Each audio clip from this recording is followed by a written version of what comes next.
Welcome to Cooking with Rich. Today we're going to make a wild mushroom saute.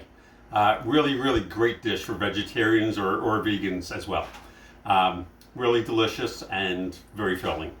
If you like this video, please like, subscribe, and hit the bell. Also, I'll be listing all the ingredients down below in the description.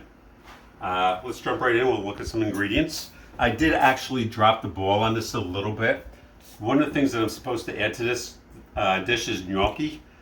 You can buy gnocchi in their supermarket freezer, and just basically you cook it off normally and add it to the dish at the end. For today's purposes, we're not going to have gnocchi in it, but it does make a great addition to the dish, and it does add a little bit of starch and makes it a little bit more filling. So anyway, let's look at some ingredients.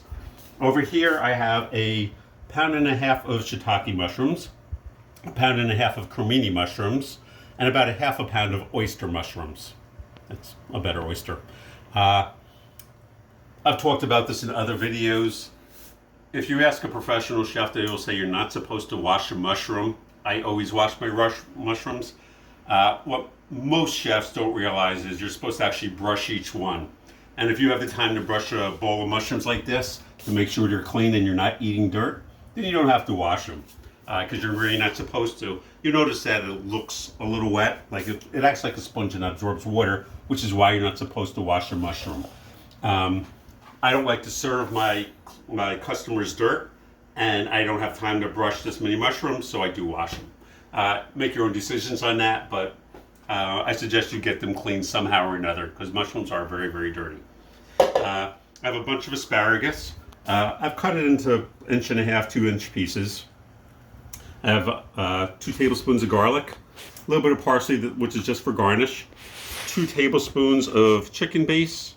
If you want to keep it vegetarian, use either a vegetable base or a mushroom base. It's just something to give it a little more flavor. And I have about 6 or 8 sprigs of thyme that I took the thyme leaves off of. So let's jump right in. We're going to start by cooking our garlic. Put just a little bit of oil, maybe a couple tablespoons of oil in there.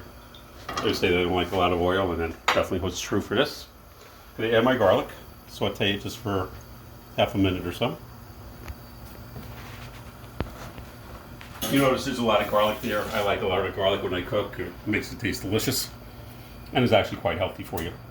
A lot more oil than this, because the mushrooms do have liquid in them, and the liquid will come out and it'll be fine. We don't want to get this brown, we just want to saute it, but it will take a good 2 minutes. So my garlic has been sauteing for about a minute or two. You'll notice it's right about to start turning brown. So to prevent it from turning brown, I'm going to start to add some mushrooms to this and just stir them in. I'm probably not going to be able to get them all in at once. By the way, I have actually quartered all the mushrooms. Cut them basically into bite-sized pieces. Doesn't have to be an exact quarter, but like I said, make them into bite-sized pieces.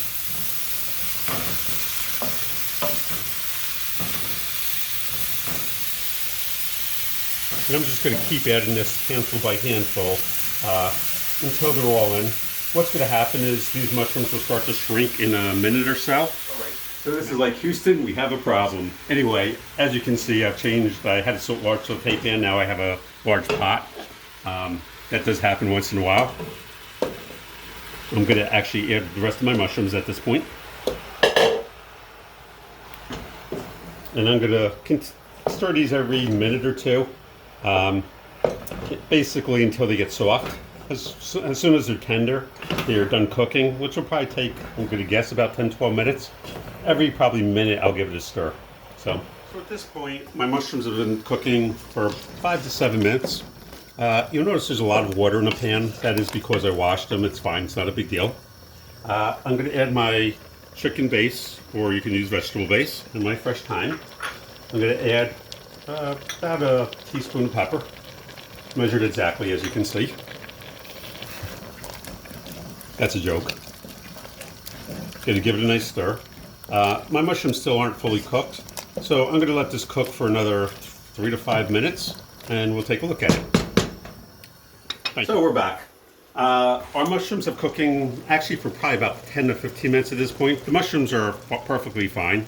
I tasted the broth, and the broth needs a little bit more flavor. I'm going to add just one more tablespoon of chicken base. You notice there's still a decent amount of liquid in there, and that's good. We want that. We want that for the sauce. Next thing we're going to do, I'm going to turn this down on low because that's pretty good at this point. I have my asparagus. I have just a pot of boiling water. I'm going to add a bunch of kosher salt to this.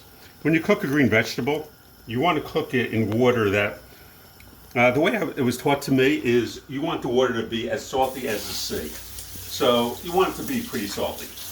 What that does is it helps maintain the green color.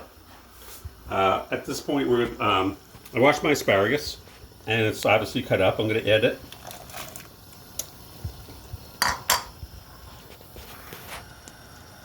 And that's pretty good. I actually just want to taste this real fast, see how the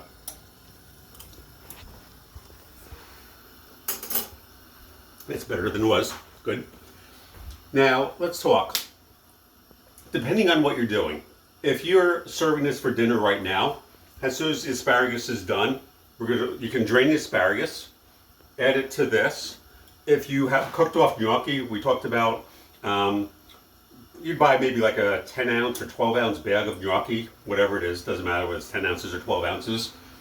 You just boil that like pasta, follow the directions. Frozen gnocchi only cooks for 2 or 3 minutes, maybe 4 minutes tops. It doesn't cook for 8 or 9 minutes like pasta. You just want it to be tender. So you cook off the gnocchi for 3 or 4 minutes, add it to the mushrooms, cook this off until tender, and we'll add it to the mushrooms, put it in a bowl, and it's ready to serve. Conversely, if you're serving it either later on tonight or tomorrow, like as a caterer, I'm cooking for 250, 300 people, sometimes 2 or 3 different meals with 8 different types of things at each meal. So I have a lot of work to do. I can't make everything a la minute. What I would be doing as a caterer, I would take this just as is.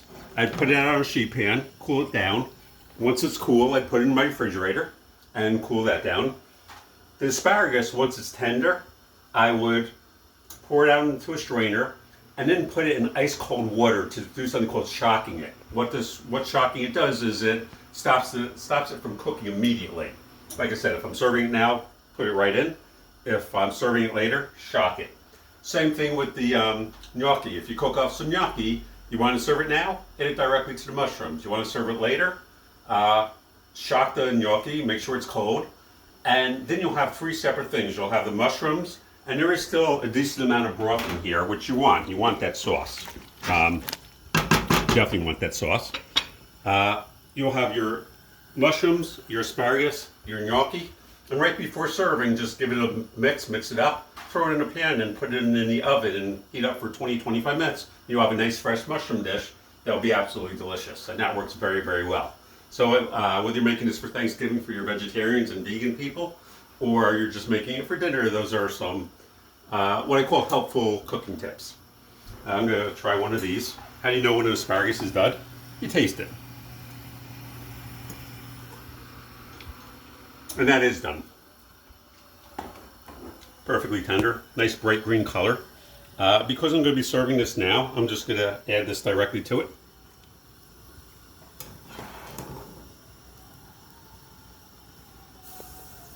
It looks very nice with the gnocchi. The gnocchi being nice, not really white color, but ivory color. And it just looks very, very nice with the gnocchi. Just going to mix it up. And I'm going to put this in a bowl right now so you can see how it looks, and I'll see you in a few minutes. So I put our wild mushroom sauté, or you could also call it a wild mushroom ragu, in a bowl. I put a little bit of fresh parsley on top and some thyme leaves. By the way, when you make this, if you don't have fresh thyme, you can always use dry thyme. That's fine. So it's not a big deal. And if you had some gnocchi, it'd also be a little bit prettier. But this is fine the way it is. I'm just curious how it came out.